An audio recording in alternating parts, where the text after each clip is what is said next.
지금부터 80기 회계 프로젝트 발표를 시작하겠습니다. 먼저 목차부터 소개할게요. 목차는 다음과 같습니다. 첫 번째로는 업무 분석, 프로젝트에 사용되어진 업무에 대한 이야기를 다룰 것입니다. 그 다음 두 번째로는 리액트와 넥스트 프레임워크에 대하여 간단한 소개를 해볼 것입니다. 세 번째는 타입스크립트를 프로젝트에 사용함으로써 어떤 이점이 있었는지 간단하게 소개해 볼 것입니다. 네 번째는 프로젝트를 본격적으로 시연해 봄으로써 앞서 소개된 업무 분석이나 기술적인 요소들이 어떻게 적용되었는지 소개해 볼 것입니다. 다섯 번째는 프로젝트에 구현된 내용에 대해서 소개하면서 어떻게 접근하였는지에 대해 설명해 볼 것입니다. 마지막으로는 개발 환경에 대한 간단한 소개를 끝으로 발표를 마치겠습니다. 업무 분석입니다.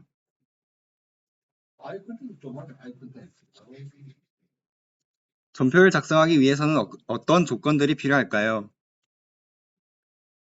바로 거래를 식별하고 분석하는 능력이 필요합니다.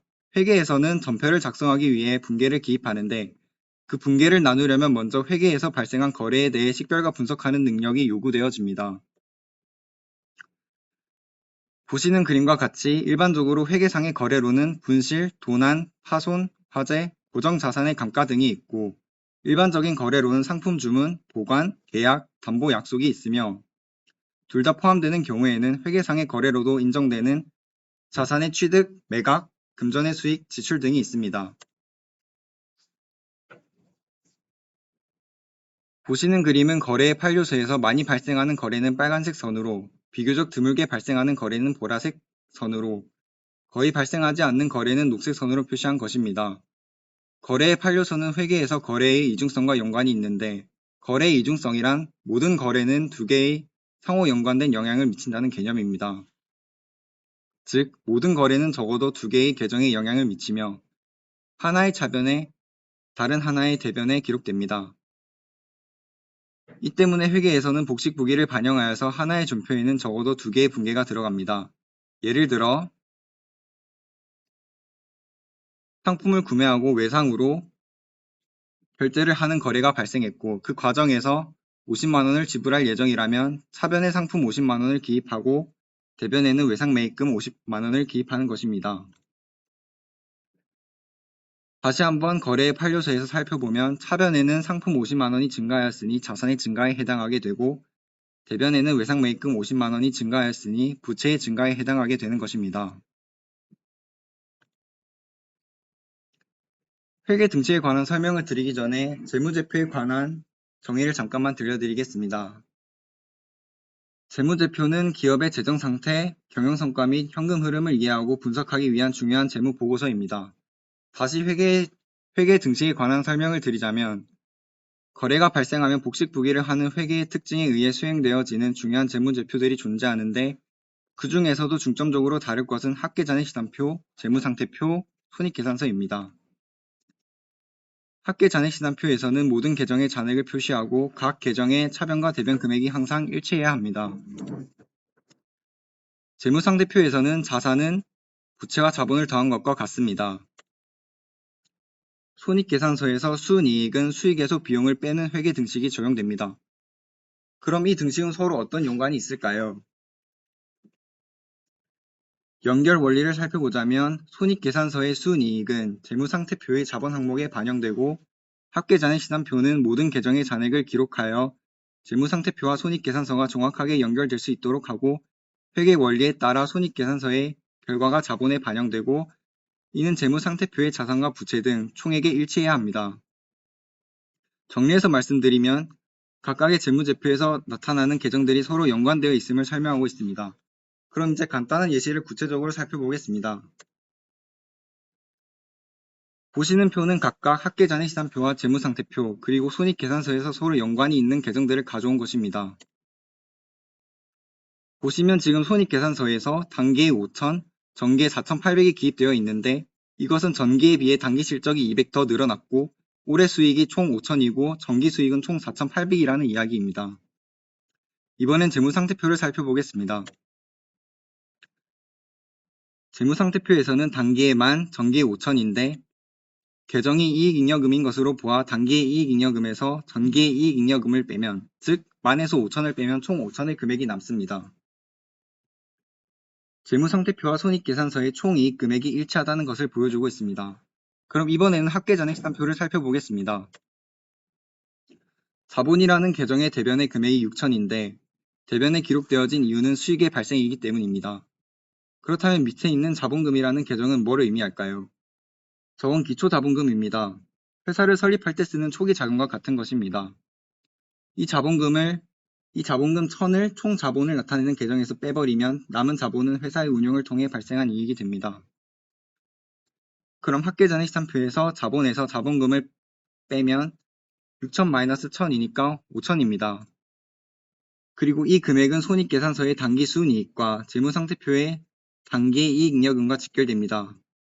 그러므로 결국 재무제표의 기능을 수행하는 각기 다른 지표들이 나타내는 계정의 금액이 모두 일치하는 것을 보여준다는 이야기입니다.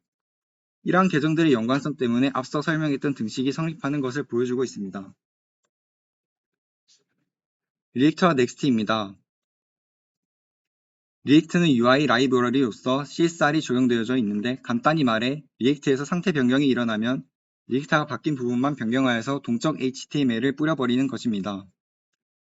넥스트는 풀스택 리액트 프레임워크로서 SSR을 사용하는데 넥스트는 CSR 밖에 안되는 리액트에 비해 SSR, ISR, CSR, SSG를 다 사용할 수 있고 SEO에 유리합니다. 여기서 SSG는 정적 사이트 생성 방식이고 ISR은 SSG와 SSR의 장점을 결합한 방식입니다. SEO는 검색엔진 최적화를 뜻하는데 CSR의 경우에는 초기 HTML의 빈 페이지만을 반환하기 때문에 그것이 로드되면 검색엔진 봇은 빈 HTML을 읽기 때문에 그 페이지가 무엇인지 알지 못하기에 검색엔진 최적화가 어렵다는 이야기입니다. 타입스크립트 간단하게 타입스크립트에 대해서 소개를 하고 타입스크립트를 프로젝트에서 왜 사용하였는지 설명하겠습니다. 타입스크립트는 자바스크립트의 동적 타입 언어를 정적으로 지정해 줍니다. 프로젝트에서 타입스크립트를 사용함으로써 어떤 이점이 있어서 사용했는지 설명해 주고 있습니다. 단순히 자바스크립트만을 사용한다면 자바스크립트의 동적인 특성 때문에 오류가 나지 않더라도 출력이 정상적으로 되지 않는 현상이 발생할 수 있습니다. 이런 점을 방지하기 위해서 타입스크립트를 사용하면 미리 타입을 지정해 줌으로써 타입 에러를 발생시켜 자바스크립트의 동적인 특성을 방지하고 사전에 디버깅할 수 있도록 도움을 줍니다. 이제 본격적으로 프로젝트를 시연해 보겠습니다.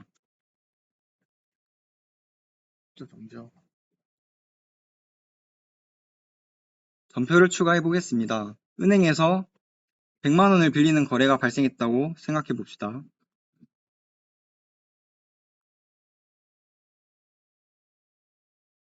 후미 내역에 대한은행에서 100만원 대출이라고 기입할게요.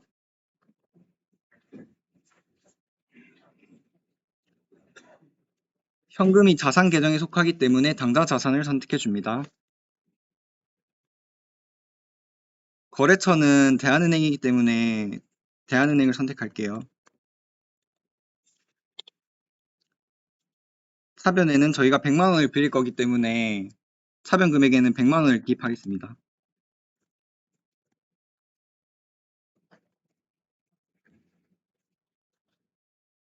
그리고 대변에는 외부에서 빌린 돈이어서 부채를 클릭하겠습니다.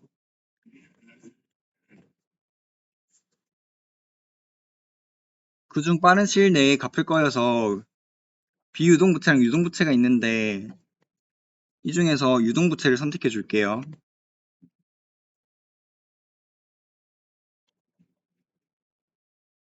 은행에서 빌리는 돈은 단기 차입금입니다.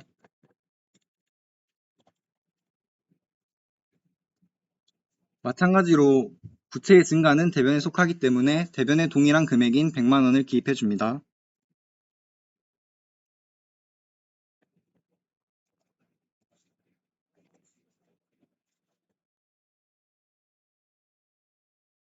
거래처 코드도 마찬가지로 대한은행으로 동일하기 때문에 대한은행을 선택할게요.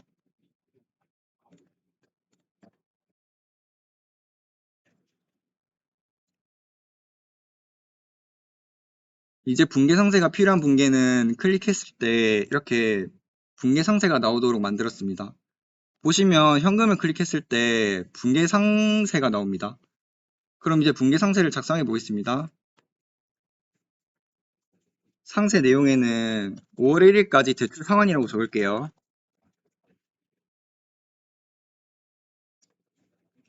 거래처는 똑같으니까 마찬가지로 대한은행을 선택하겠습니다.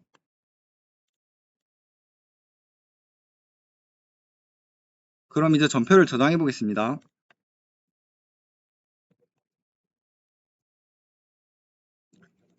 전표가 잘 들어가는지 한번 확인해 볼게요.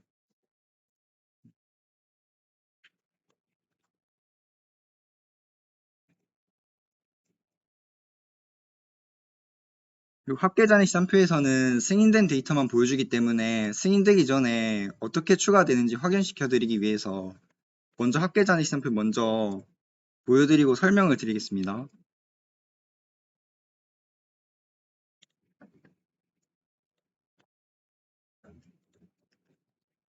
회계 연도는 2025년도로 할게요.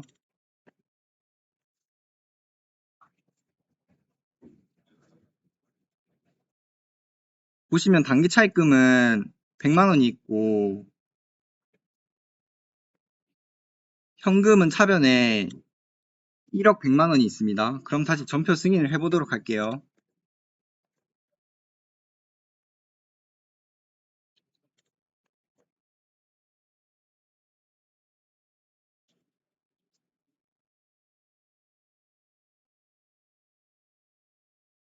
합계잔액 시산표를 다시 한번 더 조회해 볼게요.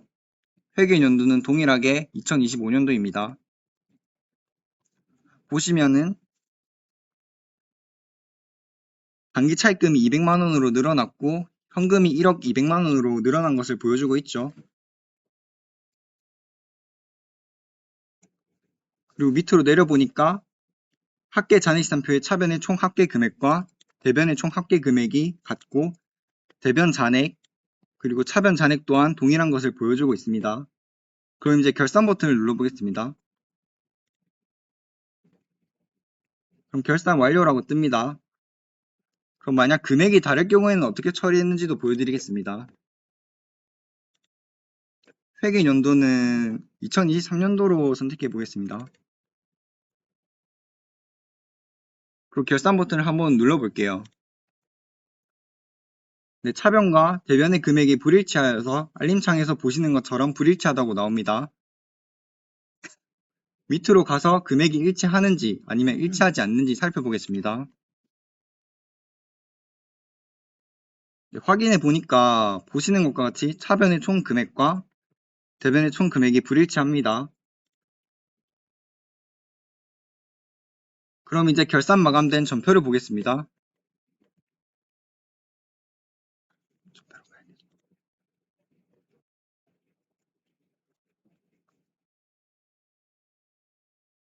다시 조회를 해봤어요. 결산 마감된 전표를 한번 수정해 보려고 해보겠습니다. 보시는 것처럼 결산이 완료된 전표라고 뜹니다. 이제 결산 취소된 전표의 경우를 보여드리기 위해 2025년도로 다시 가서 합계잔액산표에서 결산 취소 버튼을 눌러보겠습니다.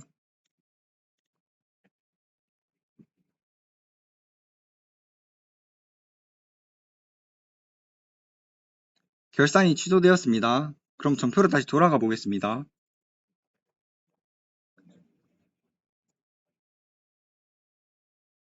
다시 조회를 누르고 제가 넣은 전표를 수정하려고 보니까 이번에는 승인이 완료된 전표라고 수정이 되지 않습니다. 그래서 이번에는 전표 승인 및 취소로 가서 전표를 반려한 뒤 다시 수정해 보도록 하겠습니다.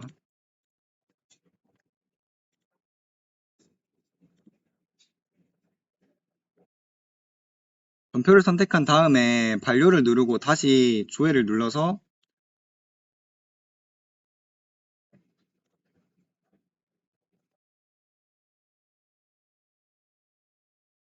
전표를 새로 출력해서 수정하려고 하니까 전표가 수정 가능하게 됐습니다. 그럼 이제 전표를 수정해 보겠습니다.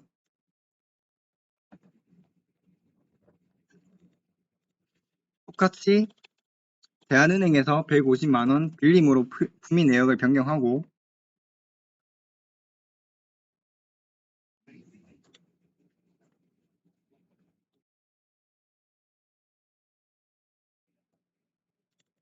붕괴에서 마찬가지로 차변의 금액을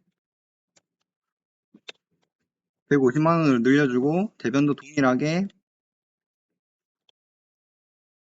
150만원으로 수정해 줍니다.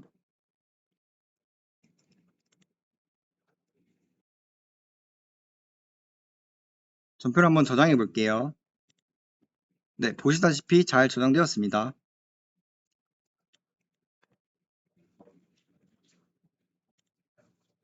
구현 내용 설명입니다. 보시면 insert sleep이라는 저장 수정 버튼에 지정된 함수가 있는데 버튼을 클릭하면 이 함수가 동작을 합니다. 그리고 이 함수 안에 새로운 코드를 추가하였습니다. 이 코드를 보시면 account code라는 변수가 있는데 이것은 계정 과목 코드를 나타내고 조건부 연산자를 줘서 이 계정 과목 코드와 일치하는 것만 매핑시켜서 있으면 붕괴 상태로 놓고 아니면 빈 배열 값을 넣도록 하는 로직을 추가하였습니다. 그리고 액션, 즉 슬립 빈의 값이 변동이 있으면 디스패치가 일어나게 됨과 동시에 리듀스에서 상태가 변경되고 사가에서 변경된 액션을 감지하면 그것을 비동기 처리하여 엑시오스에서 API 요청을 받아옵니다. 컨트롤러를 보시면 요청 파라미터로 계정 타입과 붕괴 번호를 받아서 빈이라는 객체의 값을 세팅하는 과정을 보여주고 있습니다. 서비스 로직에서는 빈 객체에 담겨있는 붕괴 번호를 불러와서 말바티스 매퍼와 연결되어집니다. 이 코드는 붕괴 상세 매퍼를 추가한 코드입니다. 이렇게 하면 앞서 시연했던 붕괴 상세 내용이 데이터베이스에 저장되고 그것이 조회되어 페이지에 출력되었던 것입니다. 이 프로시저는 앞서 시연했던 결산 버튼과 관련된 프로시저입니다. 결산 버튼을 누르면 실행되고 이 프로시저가 실행되면 이전에 시연됐을 때 페이지에 출력되었던 합계잔액시산표 그리고 재무상태표, 손익계산서의 값들이 생성되게 됩니다. 보시면 합계잔액시산표가 기술을 받아서 생성되고 있고 손익계산서도 기술을 받아서 생성되고 있고 재무상태표 또한 마찬가지로 기술을 받아서 생성되고 있습니다. 이제 결산 버튼을 눌렀을 때 결산이 성공되면 사가에서 MUI Material Library를 이용하여서 성공 메시지를 알려주도록 하였습니다. 앞서 시연했을 때 결산 버튼을 누르면 나오는 알림창이 있죠. 그 알림창이 이거입니다. 마지막으로 개발 환경에 대한 소개를 하겠습니다. 프론트로는 리액트, 그리고 넥스트, 자바스크립트, 타입스크립트를 사용하였고 백엔드로는 자바, JPA, 스프링부트, 레디스, 마이바티스, 그리고 롬북, 그리고 그레이드를 사용하였습니다. DB 서버로는 SQL 오라클이랑 톰캣을 사용하였고 툴과 기타 등등으로는 Git과 그 다음에 소스트리, 빅버킷을 이용하여 형상 관리를 하였고 인텔리제이, SQL 게이트, 그리고 이제 툴로 Node.js라는 패키지 모듈을 설치하여서 프로젝트를 진행하였습니다. 이상으로 발표를 마치겠습니다.